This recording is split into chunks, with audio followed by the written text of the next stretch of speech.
আজকে আবার আমরা দুই বোনে মিলে চলে এসেছি বাজার করতে সকাল সকাল।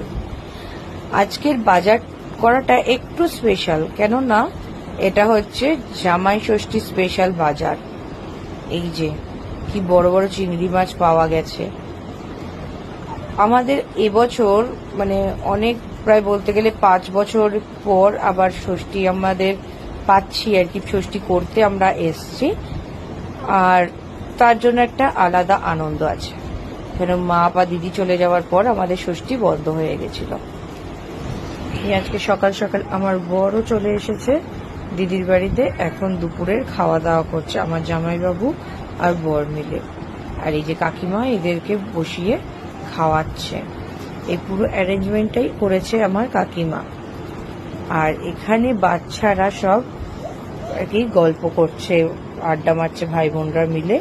অনেক দিন বাদে এরা এই আনন্দটা করা